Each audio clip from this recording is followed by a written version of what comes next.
Hi everyone and welcome to Studio Jake. I of course am your host Jacob Airy. Thank you so much for joining me today. I just wanted to talk about a couple of things as we get started. There is some discussion over movie critics and the role that they play in how movies are perceived by the public and how that is kind of changing recently. Now, I first thought of this a couple of years back. There was a director, his name escapes me for a moment, but he was addressing like a bunch of filmmakers at one of these bougie film festivals, and he's like, we didn't let down the audience let us down. And talking about how audiences have rejected certain movies, how Marvel seems to dominate the box office recently. Everyone thought Marvel was going to be a 10-year fad, and somehow it continues to go along. And granted, the quality of their works has seemingly gone down. That being said, this kind of popped up into my brain again a second time. I was watching this really great I think the video was called Agree to Disagree. It's a YouTube channel, and they have two celebrities sit across from each other, usually from the same movie, and they ask them questions, and they have a glass of water that they move back and forth. And there was one with Ewan McGregor, who of course played Obi-Wan Kenobi in the prequel Star Wars trilogy, as well as the new Obi-Wan Kenobi miniseries on Disney Plus. And also across from him was Hayden Christensen, who played Anakin Skywalker in Episode 2 and Episode 3 of Star Wars, and will reprise the role in the Obi-Wan miniseries. So they asked a question, and you're supposed to move the glasses on whether you agree or disagree. And they have like these lines where they move to the glasses of water. So they asked, do you think the Star Wars prequels are underrated? And they both moved it to strongly agree. So there's a middle line, and they have, on each side, they have agree and disagree, and then further out, strongly disagree, strongly agree. And they both moved it to strongly agree, and which I agree.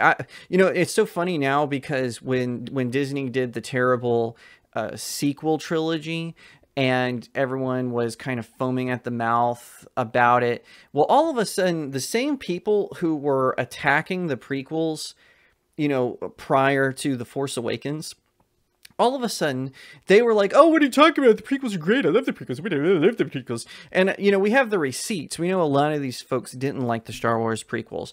I was always on the bandwagon that they were good. You can talk to anyone. I've said this on videos. I've always loved the Star Wars prequels from the time they went out. I actually went back and saw The Phantom Menace 3 times in the movies, twice with my whole family, and then I think my dad took me for my birthday or something to a theater to see it a 3rd time. Like, that's how much I loved the Star Wars prequels. And I continue to say, now I'm not saying they're not without flaws, obviously they have flaws, but it's kind of funny now seeing that there's sort of this shift in mood where people who had my opinion, back in the 2000s, early 2000s, are now coming around, where there's even Jar Jar Binks nostalgia because, the Star Wars sequels have given us such unmemorable characters who the actors might have been good for the roles, but then they ended up just getting bad writing. John Boyega playing Finn is a perfect example. John Boyega is an incredibly talented actor. His character was a good concept, but in the end, he just got bad writing. And one of the things I always tell people is, when it comes to my perspective on filming movies, I don't consider myself a movie critic. I consider myself a movie reviewer. And you might say, Jacob, you're kind of splitting hairs a little bit. And I disagree with that. I think they are two very different things. For example, I think that elite critics, so people who might write for RogerEbert.com, or they have the New York Times, or they're part of a Hearst publication or something like that, I think that they've kind of lost touch with what it's like to be an audience member. Now, that's not to say all critics are like this way. There are several critics that I actually do enjoy their writing. Christian Toto of HollywoodInToto.com. I've written for his his website before. I think he's a good critic, and I disagree with him about things. He hated the Venom movies. I love the Venom movies. Another one is Tyler Hamal of Geeks Under Grace, and he has his own website, Cultural Review, which I've also written for Cultural Review. You know, he and I have disagreements. There's Lou Aguilar, who writes for the American Spectator. I disagree with him about things. He hates any Star Trek post the original series, maybe with a handful of exceptions, but I like, with the, not Kurtzman Trek, just to be clear, but I like, you know, The Next Generation, I like Star Trek Voyager, I like Deep Space Nine, I like Star Trek Enterprise, you know, just for an example. And even though I disagree with all three of these writers, these movie critics, about things, I still respect their opinion. I've spoken with them, you know, and whatnot. So you might be saying, well, what's the difference? Well, this is how I see it. A critic doesn't just look at the movie itself. It also tries to make connections in cinema in a broader sense. So it's not that they're looking at, what's a good example? Oh, well, we'll say Venom, or one I haven't used before. Let's say Godzilla versus Kong.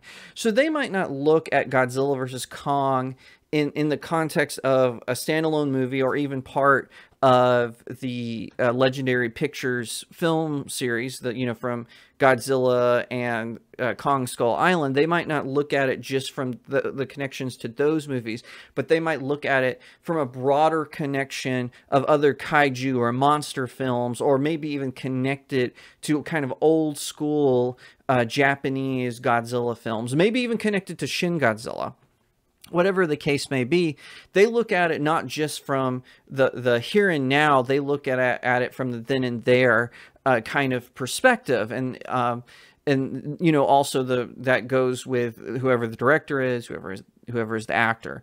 Now, as a reviewer, and this is why I say I'm not a critic. That doesn't say that I don't give critiques, obviously, but as a reviewer, I try to look at it as just the here and now. So I like to look at the movies. Now, if it's part of a trilogy or a franchise, so a Marvel film, or Godzilla versus Kong, or Venom, or Transformers, I do try to look at it from the connection to its own franchise, to its in-house franchise, but not in the sense of how does it connect to cinema overall.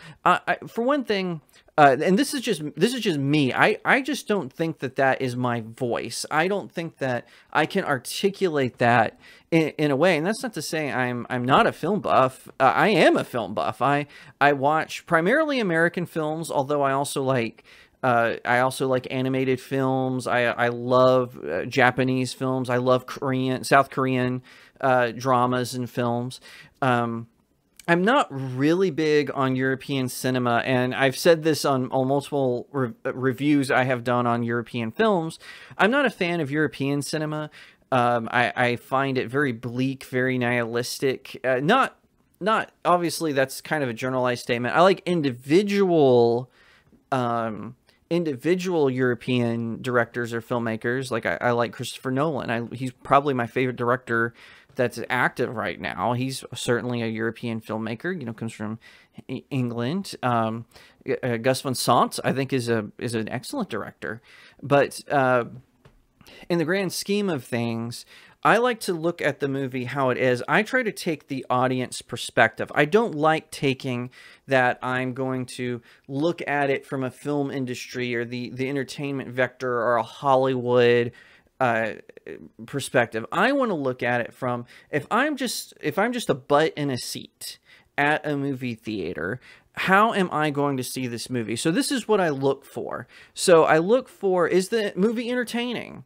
And I don't even mean entertaining in the sense that I'm getting my jollies off of it, like the Venom films. But take a movie like 2012's, or is it 2011? It's somewhere in there, The Artist. Okay, that is a beautiful film. It's a magnificent film. It's probably you know, heights above. You know, it's got John Goodman and a bunch of other, Oliver Cromwell, a bunch of other amazingly talented actors in it. And I look at that movie, but I don't, even though I'm looking at it from an entertainment perspective, I'm not looking at it from, oh, is this movie gonna, give me my jollies for the day or these next 2 hours? No, but did it keep my attention? Did it thrill me? Did it evoke emotion? I see that as a form of entertainment. Was it thought provoking? And the second thing I look at in a movie is the aesthetics. How was the music? How were the sets? How was the CGI?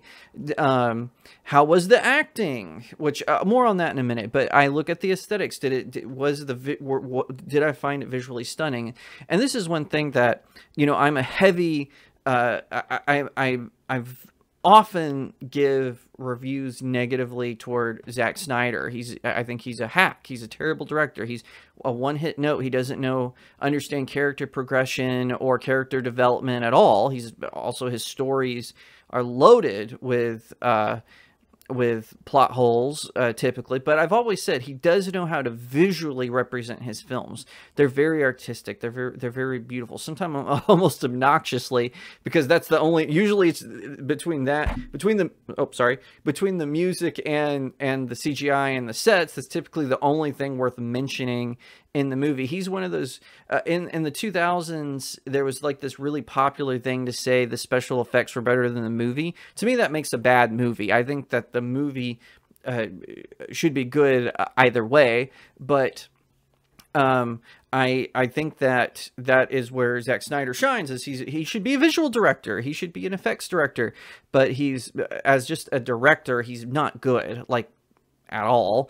And, then I take a look at someone, well, let's look at it from the music perspective. Like, I love Hans Zimmer. I love John Williams. I love Danny Elfman. Incredible composers who just can evoke things, and that's kind of part of the aesthetic. And then I look at the directing and the acting, where the performance is really good. Did the director tell the story they were trying to tell? And, Tim Burton is an amazing director. I love his stuff. I don't post reviews of his films often, but I want to do that more because I really love his films. I think his interpretation of Batman was sorely mistaken. I still think he crafted a good story, but you can tell he had never read a Batman comic in his life. He didn't understand the character, didn't get the character, but the performances and the the greatly exaggerated sets and the story itself still made for a compelling film. But it was sort of while it was a good effort, it didn't really capture the essence of Batman. Now, so that's kind of what I look for in how did the actors complement the story, were the performances, was there a standout performance? I recently watched We Own the Night. It's not a movie, it's a mini series, but in my review, which is going to come out soon, I mentioned that John Bernthal, who is in it, he kind of is a standout in this film. And I also recently I watched Marry Me. Again, I'm not going to go into it because I have a review for it coming out, but Marry Me with Jennifer Lopez and Owen Wilson. And in that movie, I point out that there really isn't a standout performance. Everyone does a decent job, but no one is blow me away amazing, sort of in the film. It's a rom-com. But so yeah, those are the three things that I look for. So the entertainment value, the aesthetics, and the directing and acting in the context of how it tells the story. Now, there are some subgenres where, sometimes if the movie is very political, I don't like political movies. Now, to be clear, I don't mind a movie that has some political messaging in it. That doesn't bother me. I just don't want it to be the story. And that's kind of what has kind of become popular recently, where they want to make the story about the politics instead of about the story. So I always use this example. So Star Trek Discovery is very woke, it's very, very politically correct, and it's bad because that is the focal point of it, the woke, politically correct politics. With classic Star Trek and Star Trek The Next Generation, it was politically correct and left-leaning, but those stories didn't dominate. And in cases where maybe a liberal ideology didn't work with the story, they left it out. And sometimes, especially the original series, could be kind of conservative with how it presented the stories. So that's where I'm coming from. And I really feel like mainstream critics in particular, I mentioned, people who write for, highfalutin media outlets or even some online ones, how, I believe Nerdrotic calls them the access media. So they'll just compliment anything, no matter how bad it is, because they want access. So they want their free gift bags when they go to screen testings, or they want their free screener. Now, I've gotten screeners before. I like getting screeners. It's a blast getting screeners. I love it so much. But it's I will never sacrifice my integrity or the integrity of a review I write over just to get a free gift bag. And I know others like Christian Toto, Tyler Hamal, Lou Aguilar, they are of the same opinion. And so even when I disagree with them, I respect their opinions as critics because I know they're giving me their honest take on it. So maybe you think I'm splitting hairs. Maybe you're saying, no, Jacob, you are a critic. You're just audience. They might, because I've actually heard someone tell me this. Someone said, no, you are a critic. You're just from the audience perspective versus a, I can't remember the word they used, but basically you, and someone who thinks of themselves as above the audience, who's trying to relay the information. And we can talk more about that later, but I'm curious what you think. If you read my reviews, what do you think? What's a favorite review that I have done that you like? I know that it was kind of weird because I did a Moon Knight review on my friend Warrior Woman 91. I did a kind of a review on her podcast, and then I did a complete review on StudioJakeMedia.com when the show had ended. Tell me what you think. Not specifically about that one, but I'm just saying, what do you think about my my hot takes? Because I know sometimes my reviews can be kind of controversial. I would love to hear from you. Let me know. If you enjoyed that video, be sure to hit the like button, leave me a comment below, share this video out, and I would really appreciate it if you chose today to become a subscriber to Studio Jake. Thank you so much for watching. You can follow me on all my socials that are in the description of this video, and I'll see you next time right here on Studio Jake.